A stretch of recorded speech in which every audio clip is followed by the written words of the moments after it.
পাকিস্তানি কোনো সিরিয়াল বাংলাদেশের টেলিভিশন চ্যানেলে চলুক, এটা আমি চাই না। মুক্তিযুদ্ধকে লালন করি ভেতরে, পাকিস্তানি সিরিয়াল যদি আসে সেই চাঙ্কে তো একটা বাংলা নাটকও চলতে পারতো।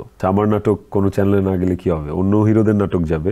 এক নিঃশ্বাসে 50টা পুশ আপ দিতাম। হ্যাঁ, বয়স তো একটু একটু করে বাড়ছে। একটা সিরিয়াল মানে অনেকগুলো মানুষের রুটি রুজি। আমি যতটুকু জানি আপনি খেলাধুলা খুব বেশি পছন্দ করেন এবং আপনি পুল খেলেন, তারপর ক্রিকেটেও অনেক ভালো।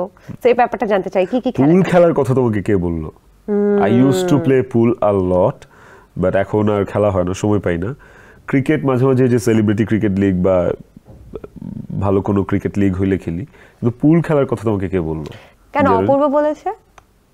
অপূর্ব, আচ্ছা হ্যাঁ অপূর্ব, আপনার বন্ধু অপূর্বর সাথে হ্যাঁ পুল খেলতাম একসময়। বাহ, চমৎকার। ওকে, সো জিমও তো মনে হয় করেন? হ্যাঁ, জিম করি, এখন একটু কম করা হচ্ছে, বাট জিম করি, ছেড়ে দেইনি। আচ্ছা, দৈনিক করেন? নো, উইকে 3 days, 3-4 days। এখন তো জানতে ইচ্ছা করছে একবারে কতগুলো পুশ আপ দিতে পারেন? একটা সময় এক নিঃশ্বাসে 50টা পুশ আপ দিতাম, এক নিঃশ্বাসে দম আটকে রেখে একটা সময় পারতাম। এখন বোধহয় 20টা 25টা এরকম হবে আর কি। আচ্ছা, তাহলে কি বয়সটা একটু বেড়ে যাচ্ছে এরকম, নাকি প্র্যাকটিসের অভাব? না, প্র্যাকটিসও না, বয়স, হ্যাঁ বয়স তো একটু একটু করে বাড়ছে, আর প্র্যাকটিসের তো ডেফিনেটলি অভাব। আচ্ছা, তো ওই যে ওই ভুয়া ওয়েবসাইটে যে 32 লেখা ছিল, আসলে কি 32 ধরে নেব আমরা? এজ নিয়ে কথা না বলি। ওকে, ডেফিনেটলি।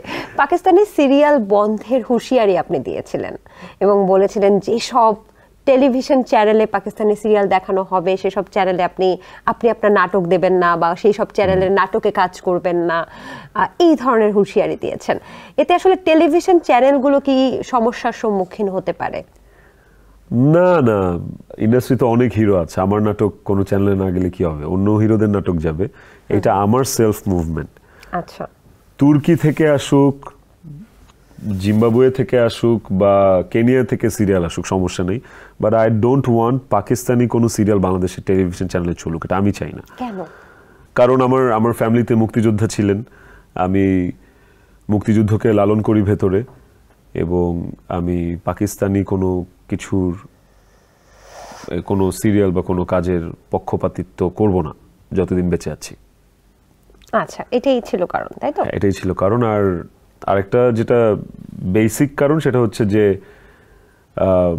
পাকিস্তানি সিরিয়াল যদি আসে, আমাদের ওই সিরিয়ালটা যে স্লটে বা যে চাঙ্কে চলবে, সেই চাঙ্কে তো একটা বাংলা নাটকও চলতে পারতো, একটা বাংলা সিরিয়ালও চলতে পারতো। তখন যখন ওই বাংলা সিরিয়ালটা চলতো, ওই সিরিয়ালের সাথে অনেকগুলো মানুষের কর্মসংস্থান হতো আমার ইন্ডাস্ট্রি, তো ওই জায়গা থেকে তো মানুষগুলো বঞ্চিত হচ্ছে। আর একটু যদি অনুমতি দেন, হ্যাঁ, পাকিস্তানের সিরিয়াল বা তুর্কি যে সিরিয়ালগুলো যেগুলো বাংলাদেশে আসছে সেগুলো ডাবিং হয়, সো বাংলা ডাবিং এর পেছনেও কিন্তু অনেকের কর্মসংস্থান আছে, তাহলে এই ব্যাপারটা আপনি কি বলবেন?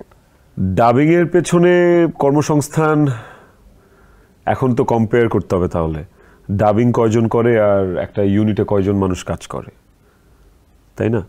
ডাবিং যারা করে, আমি প্রিটি মাচ শিওর শুধু ডাবিংটাই তাদের মেইন পেশা না, কিন্তু একজন লাইট গ্যাফার, একজন ক্যামেরা চিফ, একজন প্রোডাকশন ম্যানেজার, ওদের কিন্তু ব্রেড অ্যান্ড বাটার হচ্ছে ওইটাই।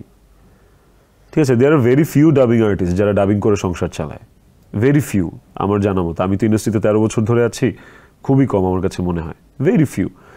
বাট যারা লাইট গ্যাফার, যারা প্রোডাকশন ম্যানেজার, যারা ক্যামেরা চিফ বা ক্যামেরা অপারেটর, তারা কিন্তু এটাই করে আলটিমেটলি। সো ওদের কর্মসংস্থান হওয়াটা বেশি জরুরি। আই এম নট টেলিং যে তারা না খেয়ে থাকবে, ওকে? সো একটা সিরিয়াল মানে অনেকগুলো মানুষের রুটি রুজি, অনেকগুলো। আচ্ছা, বেশ ভালো, বিষয়টা আমাদের কাছে ক্লিয়ার হলো। এসএমসির emergency contraceptive pill Norix one, অরক্ষিত মিলনের 72 ঘন্টার মধ্যে এর একটি মাত্র পিল আপনাকে করবে টেনশন ফ্রি। এসএমসির নরিক্স ওয়ান, এক পিলের সমাধান।